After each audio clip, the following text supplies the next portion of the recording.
Bonjour et bienvenue sur ma chaîne Avenir Capital. Donc il s'agit de la première vidéo. Donc ça va être une chaîne qui va parler de trading, d'investissement et tout ce qui est lié à la finance en soi. Donc j'espère que cette chaîne va vous plaire et qu'elle va vous apprendre certaines choses. Donc aujourd'hui, j'ai décidé de parler d'un de mes trades que je trouve intéressant à vous partager sur l'indice néerlandais.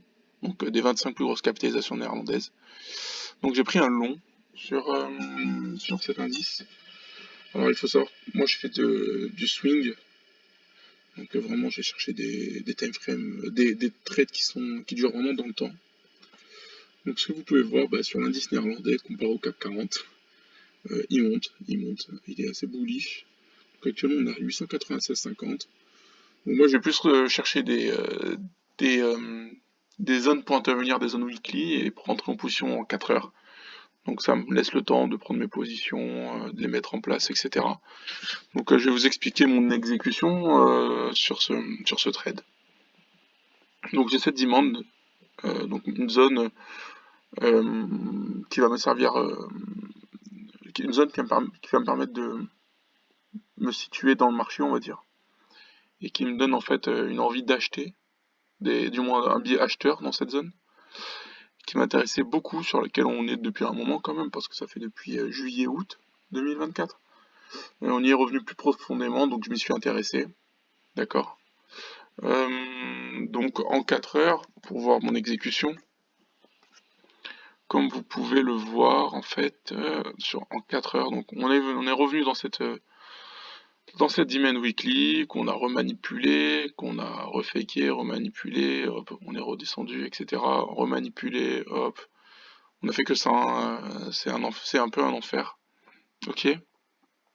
Mais j'ai jugé bon de me positionner à l'achat à ce niveau, au niveau des 871,73, donc je suis rentré à l'achat, ok. Alors pourquoi? Parce que pour moi j'ai vu cette manipulation qui m'a intéressé. Donc on met des acheteurs hop sur le marché, on les liquide et on vient breaker à la hausse. Donc à partir de ce moment-là, pour moi ça a été intéressant. Donc j'ai décidé directement de prendre en fait mon achat au break. Bon, je l'ai pas vu directement, donc je l'ai pris un peu plus tard. Mais bon, c'est pas grave. Je ferais 2,97 au lieu de faire 3,66 quand même, il y a une différence. Mais bon, au moins je l'ai pris, d'accord. J'avais estimé que cette zone pouvait être dangereuse pour mon trade en 4 heures. Bon, on voit bien, hein, on voit les réactions, hein. 1, 2, 3, 4 touches avant qu'on casse. Quels sont mes niveaux que je vais en fait prendre? Je vais prendre un partiel sur ce trade parce qu'il y a une zone pour moi qui me dérange un peu, c'est cette zone-là avec tous ces equal high 4 heures. Moi, il y a un gros equal high 4 heures, une nouvelle liquidité 4 heures juste ici. Ok. En weekly, on re rentre dans le bloc, ici dans ce bloc acheteur. Donc c'est aussi pour moi un bon moyen de prendre un partiel. Mais de base, je vais quand même viser ça sur la position qui me restera. Je vais viser ces Equal Weekly qui sont vraiment beaux, qui sont parfaits, dans les alentours de 926. Voilà, je vois pas pourquoi il serait plus bearish que ça. Bon, je suis déjà protégé sur cette position. J'ai déjà sorti mon risque, je me suis mis à BE. Pourquoi j'ai pas intervenu plus haut quand on est revenu? Parce que j'attendais qu'on vienne liquider au moins ce minima, ce low weekly, ce qu'on a fait, qu'il a parfaitement fait. Ok. Et donc là maintenant je m'attends à ça. Je suis actuellement en position, je suis en positif, tout se passe bien, tout se passe bien. Donc on va voir. Donc là, comme je l'ai dit, j'ai sorti mon risque. Il n'y a plus de problème. Qu'est-ce que j'ai pris récemment aussi qui je trouve intéressant de vous montrer? C'était CHF JPY. Bon, malheureusement je me suis fait BE dessus, mais c'est le jeu. CHF JPY où j'ai pris un gros short sur FXM, on va le voir, ou c'est sur Wanda, un des deux, j'en peux jamais, donc c'est l'autre. CHF JPY sur Wanda, donc le voici. Voilà le short que j'avais pris. Donc je l'avais pris à 476 pour viser les 170. Bon, bah il est allé, hein. Pareil, une zone weekly qui m'intéressait, on est revenu dedans. Malgré que tout le monde dise il y a le yen, le yen, le yen, on le short, on le short. Bon, ben moi j'ai long le yen. Voilà. Donc, je suis rentré ici, à la cassure. manipulation, on les liquide, cassure, propre, net, on récupère pas trop d'acheteurs sur le chemin, c'est parfait. Donc là, le prix il a un peu stagné pendant un bon moment et donc, une zone qui me faisait, on va pas dire peur, mais sur laquelle je pouvais poser la question est-ce que le prix va se retourner? Bon, ben le prix il est venu de temps, hop. Moi à ce moment-là, j'étais à BE, le trait rouge, bon le prix me sort, il redescend, il restagne, il revient. Bon, ça aurait été plus de frayeur pour rien, donc autant être à BE, c'est comme c'est le jeu. Et le prix revient et il repart. Donc voilà, bon bah j'aurais TP, hein. Un beau trade à 4R. Qu'est-ce que j'appelle R? C'est le revient en fait, c'est-à-dire pour un R risqué, je gagne 4 R, donc imaginons que je risque 1000, j'aurais gagné 4000. Donc voilà. Actuellement, j'ai viens de prendre une pause aussi sur USD. J'ai pris un achat. Hop, j'ai pris un achat comme ça pour 2,22 R. Pareil, hein, même système, une zone weekly qui m'intéresse. On met des gens, beaucoup d'acheteurs sur le marché, on les liquide, on les liquide, on les sort. Ça me va parfaitement. Hop, il me refait ça, la même chose. Ici, il remet des acheteurs sur le marché, on les liquide et on break. Ok? Et à partir de ce moment-là, hop, ça m'intéresse. Moi, j'aurais pu. Non, je suis rentré bien en vrai. En vrai, je suis rentré bien comme il faut. Donc on va voir si la position elle sera gagnante. Alors bon, il y a toutes ces zones de liquidité là qui sont où il va falloir surveiller les réactions de ce que va faire le prix en fait. Il va falloir il va falloir surveiller ses réactions. D'accord? Donc on verra. Donc moi je trade activement le forex surtout. Mais bon, ça m'arrive, je prends des positions sur mon PEA, je prends des positions, je peux encore avoir mon CDO, mais il y a des actifs qui m'intéressent. Pour les trader, il faut que je le mette en place, donc je aurai l'occasion d'en parler. Euh, Qu'est-ce que je voudrais vous montrer d'autre? Je voulais vous montrer aussi, par exemple, l'autre JPY, ouais. Ou c'est le NZD, je crois que c'est le NZD JPY, excusez-moi. Parce qu'en fait, aujourd'hui, j'ai eu 3 setups. Alors, il faut savoir que comme je fais de l'ultra swing, je sais pas si on peut appeler ça de l'ultra swing, mais en tout cas, je trouve que c'est des grosses time frames bien longues. J'aurais pu aussi faire du NZD JPY. Ouais, ça aurait été c'est une bonne idée. Bon, j'ai pas trouvé ça nécessaire.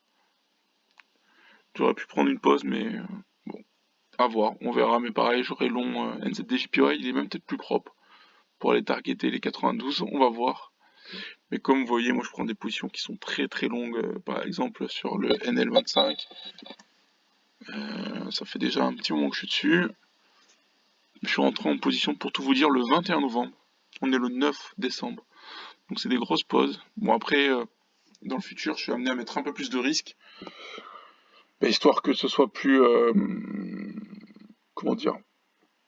En fait, comme je prends très peu de positions, une à deux par mois, voire trois, je me dis autant mettre un peu plus de risques. C'est des pauses larges. Vous voyez par exemple sur celui-là, bon, il y a 2% de stop avec, avec 6,23% de gain. Bon après, moi je calcule pas comme ça. Comme je vous dis, je calcule en termes de revient. Donc c'est-à-dire sur celui-là, j'ai risqué 1, je vais récupérer 2,97, soit bon, on va dire 3 R.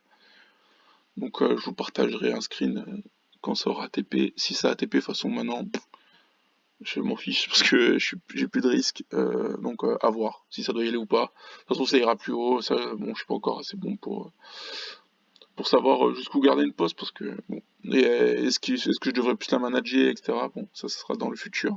Mais en tout cas, je trouve ça intéressant de partager avec vous cette expérience, cette aventure que déjà j'ai commencé il y a plus de 3-4 ans. 3 ans, allez, on va dire plus de 3 ans. Et aujourd'hui, je suis au niveau de rentable juste quoi. Donc voilà. Mais si je suis pas rentable, c'est à cause d'erreurs psychologiques et de non suivi de mon risque. Voilà. Bon là actuellement, vous voyez, il va bientôt arriver au niveau des 901. Bon, il devrait y arriver, je pense, dans les prochaines heures ou demain, mardi 10 décembre. Donc je prendrai un partiel. Je pense que je prendrai 50% de ma pause ici, histoire de lâcher un peu. Et je laisserai le reste continuer tranquillement. Bien sûr, peut-être que je traderai un peu plus agressivement. On verra. Bon, je vous tiendrai au courant concernant ces positions et je vous souhaite une bonne soirée. Et n'hésitez pas si vous voulez parler certains sujets en particulier, notamment les crypto-monnaies. Bon, moi, pour rien vous cacher, j'ai une position sur les crypto-monnaies. J'ai juste un achat de Polkadot que j'ai réalisé il y a 3 mois qui a très très bien fonctionné. Que j'ai réussi à bien timer. C'était le plus important pour moi. Je suis un trader qui aime beaucoup timer.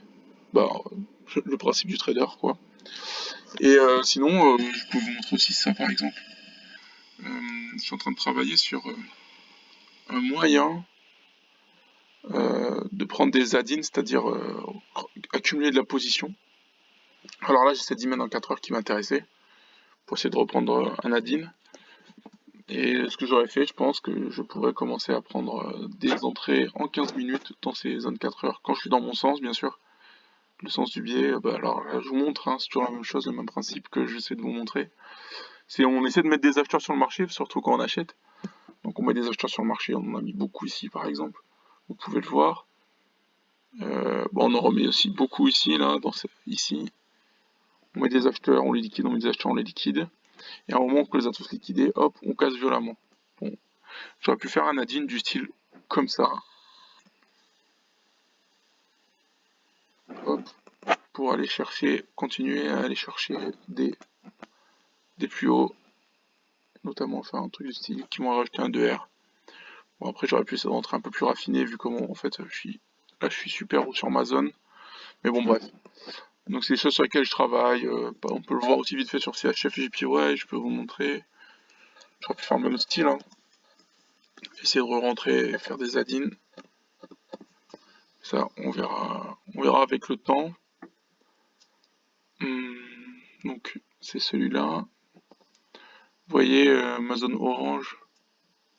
J'aurais pu re-rentrer dedans. J'aurais pu re-rentrer dans cette zone-là, là, cette bougie, avec ici et ici. C'est toujours la même chose. Mais j'avais déjà, en fait, sur ce trade, j'avais essayé de re-rentrer, je m'étais fait sortir une fois, et la deuxième était la bonne, mais bon, je l'ai pas pris malheureusement, j'ai pas encore la capacité mentale, j'ai l'impression, pour certaines choses. Et donc, il est revenu dans la zone orange vite fait ici. Hop, j'avais pris ici au break, stop là. Bon, il a pas fait. Tu vois, vous le voyez, il me l'a refait là, clac. Je l'ai pas pris, mais bon, c'est pas grave, c'est le jeu. Ça aurait été un beau trade, hein. Ça aurait été un très très beau trade. Ça aurait été un trade du style comme ça. Hop.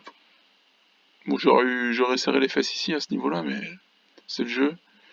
Et j'aurais sans doute targeté, voilà, dans ces zones-là, là, clac. Et ça aurait fait un beau 5-6%, mais bon, c'est le jeu. J'ai pas encore, j'estime pas encore avoir le niveau pour pouvoir encore aller chercher en fait ces petits trucs qui me permettront de rajouter de la rentabilité dans mon système. Mais voilà. Bon, en tout cas, ça m'a fait plaisir de partager ce moment avec vous, de vous avoir donné quelques petits tips qui peuvent peut-être vous servir. Je sais pas. Bon, après, je prétends pas pouvoir former les gens ou les accompagner. Mais en tout cas, voilà. N'hésitez pas à me faire savoir si vous voulez une vidéo en particulier sur un asset en particulier. Bon, je pense que la prochaine sera sur les crypto-monnaies. Je vais faire un petit tour sur les cryptos. Voilà. Donc, je compte pas faire de longues vidéos. Là, cette vidéo actuellement, je crois, elle fait 14 minutes. Donc, c'est parfait. Et je pense pas qu'il y ait besoin de plus. Donc voilà, n'hésitez pas, faites-le moi dire si vous voulez. Faites-le moi savoir, excusez-moi. Faites-le moi savoir si vous voulez certaines vidéos, si vous voulez qu'on parle d'actifs pour le PEA, si vous voulez qu'on parle de pure trading, forex, sur les indices. Voilà, alors moi, comme je vous l'ai dit, faut pas s'attendre à du scalping. Scalping, sincèrement, je trouve ça toxique avec l'expérience. Et voilà. Le swing, c'est sûr, c'est dur, c'est long. Hein. Par exemple, ce trade, j'étais rentré le 31 octobre. M'étais fait sortir le 14 novembre, donc j'étais passé plus de 2 semaines sur le trade, ça a fait mal quand même de se faire sortir au bout de 2 semaines, prendre 0, bon, c'est comme ça, j'avais protégé le risque, j'avais hedgé les points de swap, voilà, et après il est parti, mais bon, ça aurait fait un trade qui aurait duré quand même un mois, bon, ça fait 4%, hein, tu prends tes 4% dans le mois, c'est très bien. Donc voilà, voilà. Bon, bah merci d'avoir regardé cette vidéo, et n'hésitez pas à mettre des commentaires, si vous trouvez qu'il y a des points à améliorer, il y a beaucoup de points à améliorer, je pense le micro aussi, mais faites-le moi savoir, ce sera avec plaisir que je lirai vos commentaires. Et voilà. Allez, bonne soirée.